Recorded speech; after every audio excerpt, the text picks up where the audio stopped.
নমস্কার দর্শক বৃন্দ, সনাতন আর্য চ্যানেলে আপনাদের স্বাগত জানাই।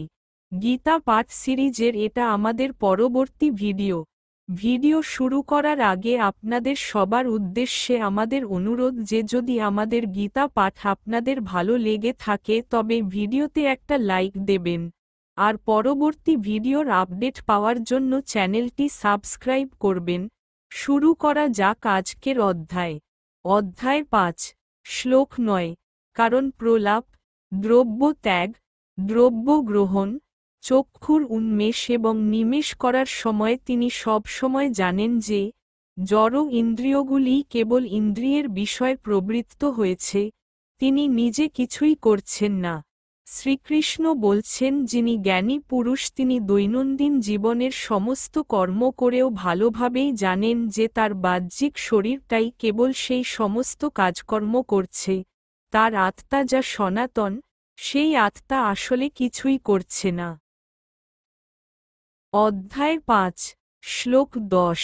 যিনি অনাসক্ত হয়ে কর্ম করেন এবং কর্মের সমস্ত ফল পরমেশ্বর ভগবানকে অর্পণ করেন কোনো পাপ তাকে স্পর্শ করতে পারে না, ঠিক যেমন জল পদ্মপাতাকে স্পর্শ করতে পারে না।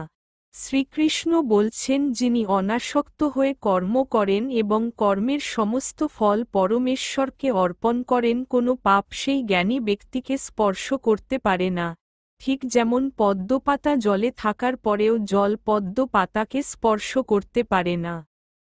অধ্যায় 5, শ্লোক 11। আত্মশুদ্ধির জন্য যোগীরা কর্মফলের আসক্তি ত্যাগ করে।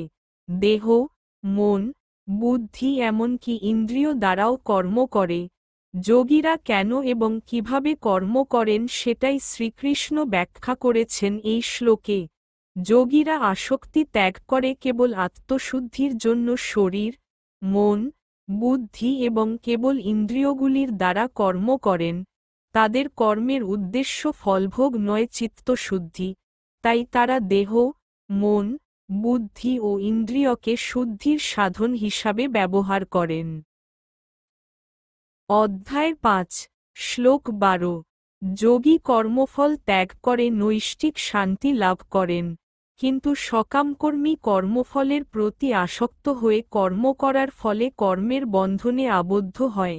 শ্রীকৃষ্ণ বলছেন যোগীরা কর্মফল ত্যাগের দ্বারা নিষ্কাম কর্ম করে পরম শান্তি লাভ করেন, কিন্তু যারা সকাম কর্ম করেন তারা কর্মবন্ধনে আবদ্ধ হয়ে পড়ে। অধ্যায় 5, শ্লোক 13। বাহ্যে সমস্ত কার্য করেও মনের দ্বারা সমস্ত কার্য ত্যাগ করে জীব নবদার বিশিষ্ট দেহরূপ গৃহে পরম সুখে বাস করতে থাকেন, তিনি নিজেও কিছু করেন না এবং কাউকে দিয়েও কিছু করান না। আত্মজ্ঞানী বা সংযমী ব্যক্তির অবস্থা। যিনি বশী বা সংযমী তিনি সমস্ত কর্ম মনের দ্বারা ত্যাগ করে নিজে কিছু না করে এবং কাউকে দিয়ে কিছু না করিয়ে নবদারযুক্ত পুর বা নগরীরূপ এই দেহে সুখে অবস্থান করেন। তিনি দেহে থেকেও দেহ ও কর্মের প্রতি উদাসীন ও সাক্ষীস্বরূপ থাকেন। আজকের ভিডিওতে এতটাই, দেখা হচ্ছে পরের ভিডিওতে। ধন্যবাদ।